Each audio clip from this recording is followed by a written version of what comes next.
We seem not to be getting it right. Have we ever even gotten it right in the first place?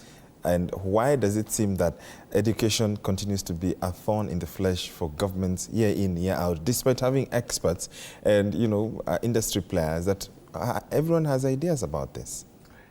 It is the whole overall philosophy of the country. What is the philosophy of the country in terms of development? And do we value education as the underpinning base of any development? Yesterday, I was looking at the most educated nations in the world. If you Google it in the YouTube, you'll get it. And the top 10 most educated nations in the world. And I pumped in Korea. Korea now ranks as the most educated nation in the world. And remember, Korea at independence was at the same level with us. We got independent together with them at the same time. But their investment in the education, which they described as a rigorous education system with rigorous tests and with and which is absolutely free up to the university level, and with the highest number of citizens being educated, and technologically it is breaking the ceilings globally. That defines what an ideal education system is. For Kenya, we've been disrupting our educational models from time to time. And I think for the last over 10 years, as an authority in that sector, there have been disruptive policies that are not born out of serious planning and which have been poorly executed. And Kenya Kwanza administration has been trying to remedy that. The Kibaki regime came closer to what we have been fighting for globally, the universal quality access for education. And that is when free education came in, affordable secondary and accessible tertiary education. And that is why there was proposal to have universities in every county.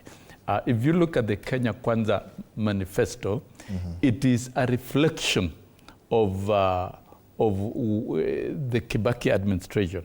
And so right now, to talk about fees being revised upwards and being transferred to parents is a big mistake. Kenya Kwanza administration and through its education agenda and the master plan which is being implemented is to make education affordable and accessible to all Kenyans without limitations, and to remove all barriers affecting, inhibiting learners from accessing quality education. If you look at it, there's been more enhanced funding in terms of capitation.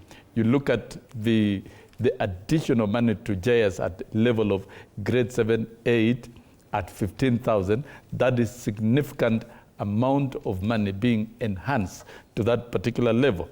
Remember, initially grades standard 7 and 8, they were getting 1,400. But now when it leaps upward to 15,000 per child, that is a deliberate intention to protect and safeguard quality at that level. And what Professor is talking about here, if you check across Kenya, the efforts to deliver at least adequate classrooms for grade 9 across the country, and a lot of resources has been put to that particular program. No government in Kenya since independence has hired 56,000 teachers within 2 financial years, like it has been done now, on permanent and pensionable terms. And that was based on a gap of 116,000.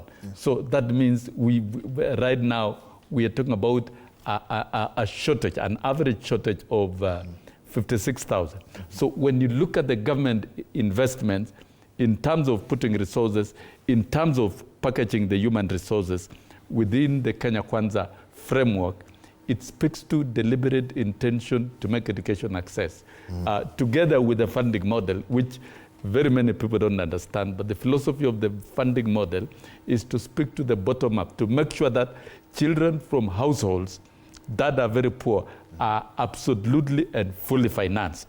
It is a matter that is still under further discussion, for further consultation, so that really we get it right. So I think as a country, as a government, the Kenya Kwanza has been trying to firefight and remedy and correct some of the errors that were committed for the last 10 years through Jubilee administration, which was an anti-climax of Kibaki effort. So we want to get back to what Kibaki had put and purposed within our development agenda in terms of education, because our education is supposed to mirror the Vision 2030 to produce the most competitive human resources. And then we want to grow as a country to be a country of manufacturing, value addition, and a competitive country. And we cannot do so without mounting a productive education system. And that is why our education model also speaks to TVET and quality TVET,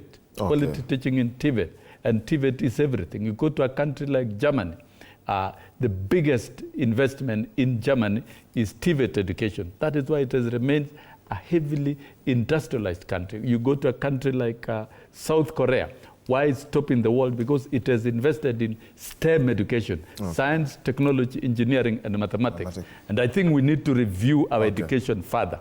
There is need to review it further to make it more relevant to the urgent need of industrialization and creation of jobs. Mheshimiwa Tandaza,